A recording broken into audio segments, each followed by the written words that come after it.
Alright, hello again and welcome everyone, and welcome back to the series where I talk about all the games I played in the previous month. Month for this video is October of 2024, spooky month, all that. And again, as we get close to the end of the year, let's just get right into it. The only really thematic game I got to play this month because of a mix of finishing other things and work, sleep pattern, fuckery, all that shit. Sleep patterns messing up because of that, and just one big week throwing me off for a while. The only thing I've been able to really do is System Shock remake. The remake. It's been fun. I think I did like 2, maybe 3 streams of it. It has been a lot of fun. I think it's a very kind of old school, not much happening. You know, you're thrown in, you'll explore, you get some audio logs, you get maybe a little voice interaction thing every once in a while. But most of the time, you're just going from A to Q to L and then bouncing around in a huge floor. Like, one floor of this place, I think it does like 14, I don't know how big they'll all be, but one floor was mind-blowingly, almost overwhelmingly big. I'm not used to this stuff, but I mean that in the best way. It's just, I always appreciate a game where I can just explore without hearing, "You're going the wrong way, aren't you supposed to be doing this side quest? Aren't you supposed to be doing this quest? Hey, I notice you're 10 feet away from this other quest. Want me to remind you what you're supposed to do?" I always appreciate this, being able to do this. It's a first-person, spooky-ish, first-person shooter. We fight some weird creatures that have been infected in some way. Of course, the one thing most people know about this game is Sodan, the weird tentacly head thing. That's all I knew about it. And it mixes up sometimes with these little weird junction box puzzles, which sometimes I understand. And there's this weird first person rolling around space shooter thing, which is, what's the best way to describe it? It's very weird, trippy, almost motion sickness inducing experience. If anyone has any issue with that stuff, I think this game could kill them. But yeah, I'm really appreciating and enjoying this remake. I don't know how people feel about who are big fans of the original, but I am having a blast with my first introduction to System Shock. Of course, probably the biggest game released in October. Maybe? Is Dragon Age bigger than Metaphor ReFantasio? Sorry. ReFantasio. I've been pronouncing that wrong for about a year. I'm about 20 something hours in this game. I think I'm only on the second big quest mission thing. But fuck me, man. Persona 5 might be one of my favorite like top 10 games of all time. It was my first introduction to that kind of world, and it was a blast. I had, out of, like, it's been 7 years since that game came out. I played it twice. The second time I'm all the way through.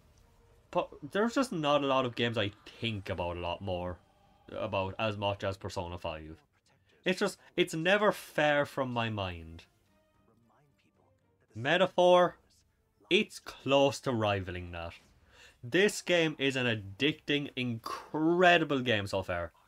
It definitely takes off from Persona. It definitely has a lot of similarities, battle system wise, the graphic, or just the way you explore. Even the font looks the same. I honestly think you could avoid 90% of the tutorials in this game if they just put up a thing at the start that says, "Have you played Persona 5? Yes. Are you comfortable with the system? Yes. Great, we're going to skip like 90% of this tutorial." I'm barely exaggerating, maybe. And unlike Persona 5 as well, I feel like I could play this again without having to worry about the 5-hour tutorial introduction system. That's honestly the only thing that keeps me coming back to Persona sometimes. Like, I would never want to go through that castle again, but I don't think that'd be the same with this. And it might just be me. Probably not just me, but I feel like most people don't feel this way. My only problem with this game is I cannot stand the aggressively timey British speak. Is that bad? I don't know. Maybe it's because I heard someone act stuff like this growing up, but it's just hard for me to take a scene seriously where they're having an epic sword fight and then they start calling each other blackguards. That's a word that my dad would call somebody as a kid when I was a kid, because it was that much of a joke insult or bad word. I think damn would be a line above blackguard. Or instead of, oh, I'm knackered. Hey, I can't. And it's not being said during silly joke scenes. It's being said during like, genuinely serious moments where I'm sword fights. Or you're fighting out or talking to the first boss. Oh, would you get this blackguard in? This blackguard we taught when he's in a dungeon. Like, the best way I can describe to people who are not familiar with the word, I feel like it'd be like if we're having a moment like this, and one of the characters called the other a dork. That is the best way I can describe how I feel about the word. Some of this stuff. They're having a big episode like, get out of here, you dork. That is how I feel like. That's how it feels to me. And it feels forced sometimes. I've never played a game where like, ooh, they're really trying to force that American accent. But here, I don't know how many other people feel like this. Most of the time I'm fine with it, but sometimes it just feels forced to the point it's silly. But other than that though, a lot of people say there was an MP problem, and I kind of do agree. Even in the first dungeon, I got my ass kicked. I had to leave like twice. It can be very frustrating. I don't know how it's going to work out in the future. I'll see as we play. Other than that though, having a fucking blast with this. It's very addicting. It gets really sucked into it. I'm really enjoying the characters. I still like the Persona 5 setting better. I like the modern day setting a bit more. So I like to see this franchise and stuff like this more so like this. But I don't want it to replace Persona. I'm not one of those on the Persona needs to abandon its high school setting camp. If you want to abandon the setting of Persona, make a new game. You don't need to. You just make a new game. Leave Persona be that thing, and you can have other things be other things. I like my. I don't know. I like. That's just me though. I hope they don't take this as a we need to get rid of Persona setting. I'm still really looking forward to Persona 6 more than anything else Atlas could do. I've also been playing quite a bit of Lost. I've started on YouTube. I started Lost in Random. I know the formula for this is a bit more scattered than usual, but that's because I haven't been playing as many new things in my own time. Most of them playing my own time are stuff from last month, so I don't repeat that. Usually I go like personal stuff, YouTube and Twitch stuff, but here,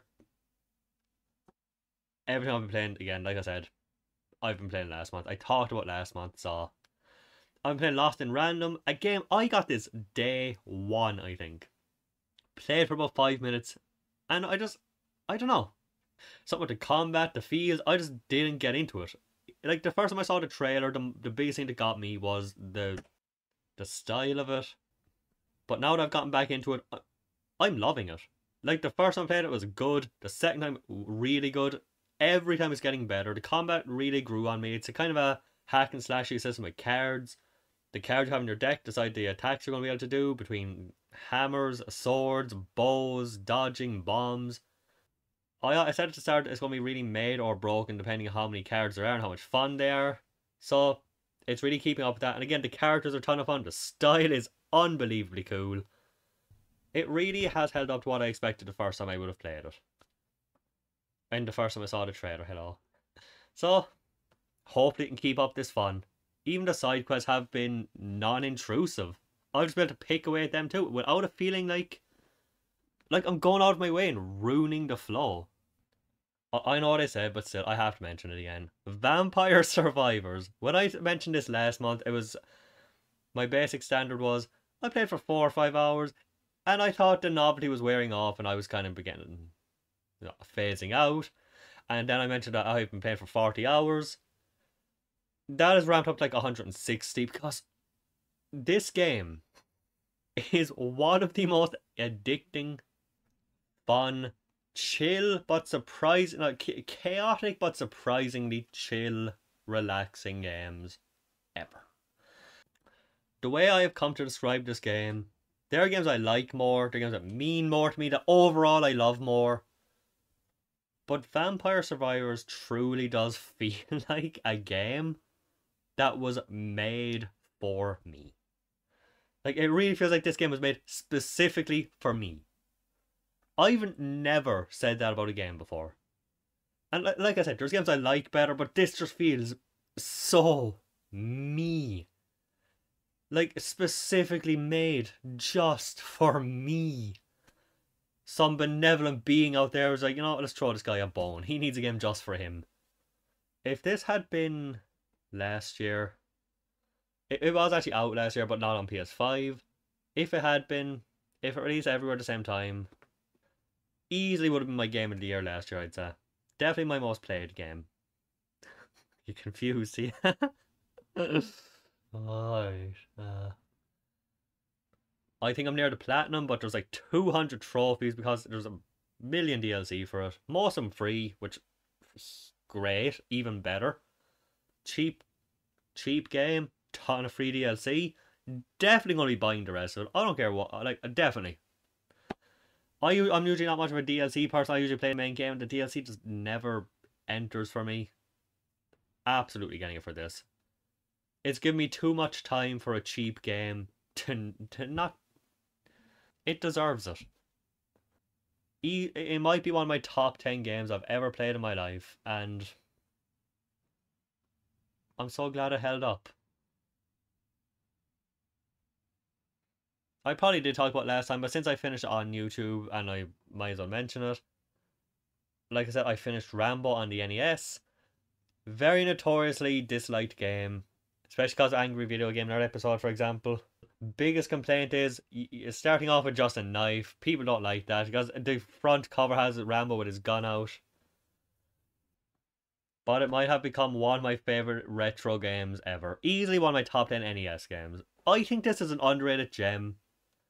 It's very addicting, very fun, sometimes very difficult, but I loved it. The final boss was, to say a problem, a bit of an understatement. It was a helicopter with bombs dropping down constantly. I'm not exaggerating there. Constantly. Every like half second there'll be another two on the screen dropping here, here, here, here. There's always two enemies coming at you, and the whole battle is just grenade, grenade, grenade. It was tough. I had like 7 or 8 attempts at it, and you had to go back through the whole place every time, but I hope more people try this game, because I think once you get past the start where you're just having a knife and stabbing snakes and spiders, the game does get a lot more fun. And I will defend it to the death. But yeah, that's pretty much it. That's all I've been up to this month, like I said, except for games I've already been playing. Still playing Snooker Blitz, still playing Dead by Daylight, and got a Platinum in Police Simulator, but I made a video about that, so feel free to check out my Trophy Chronicles on Police Simulator if you want to know more about that, I guess. But yeah, as always, let me know what you've been playing this month. Let me know what new stuff you've been playing, what you've gone back to, and I'll see you for the next one. See you then.